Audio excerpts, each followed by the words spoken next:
ঝালদা পৌরসভায় দুর্নীতির অভিযোগে ডেপুটেশন দেবে বিজেপি। পরিবর্তন সভায় তোপ জেলা বিজেপি নেতার।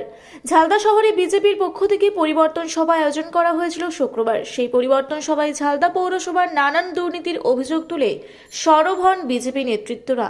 পাশাপাশি পৌরসভায় এই দুর্নীতির অভিযোগ নিয়ে আগামী দিনে ডেপুটেশন দেওয়া হবে বলেও জানান বিজেপির নেতৃত্বরা। এই পরিবর্তন সভায় উপস্থিত ছিলেন জয়পুরের বিধায়ক নরহরি মাহাতো, জেলা পরিষদের সদস্য রাকেশ মাহাতো, বিজেপি নেতা অবিরঞ্জন কুইরি সহ বিজেপির অন্যান্য নেতা ও কর্মীরা। বাঘমুন্ডি বিধানসভার এই ঝালদা শহরে একটি পরিবর্তন সভার ডাক দেওয়া হয়েছে। সেই পরিবর্তন সভা আমরা প্রত্যেকটি জেলার প্রত্যেকটি শক্তিকেন্দ্র অনুযায়ী এবং সারা রাজ্যের যতগুলো শক্তিকেন্দ্র, প্রত্যেক শক্তিকেন্দ্রেই তৃণমূল কংগ্রেসের দীর্ঘ 15 বছরের যে কুশাসন, দুর্নীতি, শিক্ষার ক্ষেত্রে, স্বাস্থ্যর ক্ষেত্রে, বিভিন্ন নিয়োগের ক্ষেত্রে, এমনকি রাজ্য সরকারের আরও বিভিন্ন যে দপ্তর রয়েছে সেখানে যেভাবে দুর্নীতি হয়েছে এবং পশ্চিমবাংলার মানুষ যেভাবে লাঞ্ছিত, বঞ্চিত এবং শোষিত হয়েছে, তারই বিরুদ্ধে সোচ্চার হয়ে আজকে সাধারণ মানুষকে সজাগ করার উদ্দেশ্যে এবং 2026 নির্বাচনে তৃণমূলের বিসর্জনের উদ্দেশ্যে আজকে জনসাধারণের কাছে আমরা পরিবর্তনের ডাক নিয়ে আমরা উপস্থিত হয়েছি। সাধারণ মানুষের কাছে আমরা পৌঁছেছি।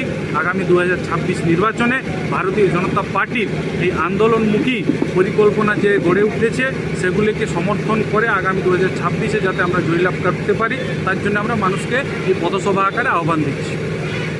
এসআইআর হচ্ছে একটি সরকারি পদ্ধতিগত প্রক্রিয়া। এটি বিগত দিনে কংগ্রেস সরকার ছিল, তখনও এসআইআর হয়েছে। এখন ভারতীয় জনতা পার্টির কেন্দ্রে সরকার আছে, এখনও এসআইআর হচ্ছে। তো তৃণমূল কংগ্রেস স্বাভাবিকভাবেই ওদের গায়ে জ্বালা, কারণ আজকে বাংলাদেশ, পাকিস্তান, মায়ানমার এবং বিভিন্ন জায়গা থেকে যে বিশেষ করে রোহিঙ্গা মুসলমান যারা বাংলাদেশের অনুপ্রবেশকারী হয়ে আমাদের পশ্চিমবাংলায় এসে আমাদের পশ্চিমবাংলার জনগণের ট্যাক্সের টাকায় যে সরকারের রাজস্ব তৈরি হচ্ছে, সেই রাজস্বে তারা ভাগ বসাচ্ছে, রেশন কার্ডে ভাগ বসাচ্ছে, শিক্ষার ক্ষেত্রে ভাগ বসাচ্ছে, চাকরির ক্ষেত্রে ভাগ বসাচ্ছে এবং বিভিন্ন সুযোগ সুবিধা যারা আমাদের ভারতবাসী নয় তারা আমাদের এখানে কোটি কোটি অবৈধ ভোটার হিসাবে হয়ে আছে দীর্ঘ 15 বছর থেকে এবং সিপিএম আমল থেকেই। এবং তাদেরকে এই জন্যে তৃণমূল কংগ্রেস পুষে রেখেছে যাতে বিভিন্ন নির্বাচনে তারা ভোটের মাধ্যমে তারা সেটি লাভ পায়, তার জন্য তাদেরকে সেখানে পুষে রেখেছে। এবং এই এসআইআরের মাধ্যমে সে অবৈধ ভোটার আমাদের ভারতবর্ষ নয়, আমাদের এই পশ্চিমবাংলা থেকে বিতাড়িত হবে। তার জন্য স্বাভাবিকভাবে তাদের ভোট ব্যাংকে একটা আঘাত হবে, তার জন্য তাদের গায়ে যাবে। কি নাম আপনার? আমি রাকেশ মাহাতো, বাঘমুন্ডি জেলা পরিষদ সদস্য। রাজ্য বিজেপির অনুমতি সাপেক্ষ পরিবর্তন সভা প্রত্যেকটা মণ্ডলে অনুষ্ঠিত হচ্ছে। পশ্চিমবঙ্গের প্রত্যেকটা মণ্ডলে অনুষ্ঠিত হচ্ছে পরিবর্তন সভা। পরিবর্তন সভা মানে রাজ্য সরকারের পরিবর্তন চাই। এর আগে তো আপনি অনেকগুলো দল চেঞ্জ করেছেন। না, অনেক দল চেঞ্জ করিনি। আমি কংগ্রেস করেছি প্রথম থেকে, এই অনেক দিন পর বিজেপিতে জয়েন করেছি।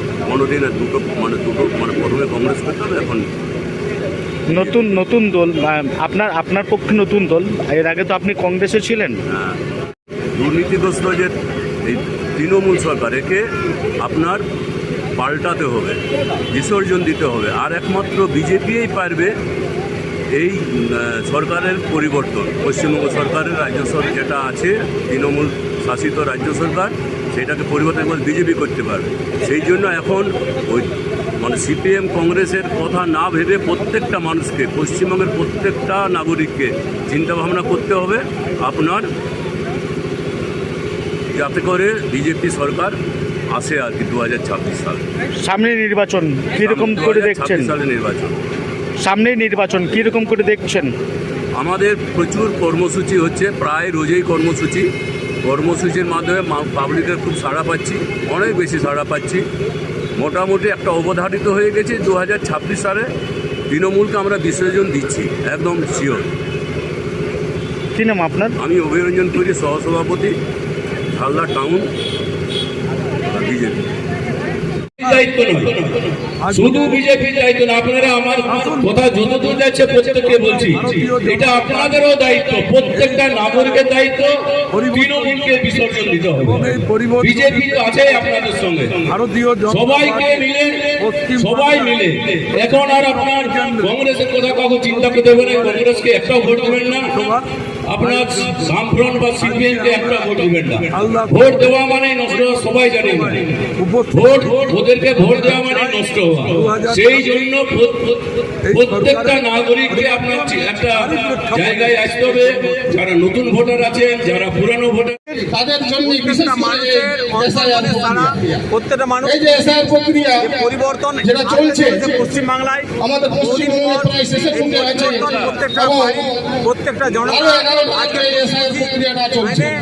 কিন্তু বন্ধুগণ, তৃণমূল আপনারা জানতে পারছেন টিভি খুললে বিভিন্ন সংবাদ মাধ্যম থেকে আপনারা দেখতে পাচ্ছেন এই এসআইআর প্রক্রিয়াকে নিয়ে সমাজের আমাদের রাজ্য সরকার আজকে বিজেপিকে বিশেষ করে চাইছে মাননীয় আসলে একটু বেশি বিচলিত হয়ে যাচ্ছে। আসবে এই যে উনি একটু বিশেষ করে বিচলিত হচ্ছেন, এসআইআর নিয়ে তো তৃণমূল বিজেপিকে কটাক্ষ করছে, অনেক কিছু মন্তব্য করছে, এই বিষয়টা নিয়ে কি বলবেন? 2002 সালে আমাদের এখানে এসআইআর হয়েছিল। আজকে 2003-এর পর সেই এসআইআর যখন হয়েছিল আগেও এসআইআর হয়েছিল।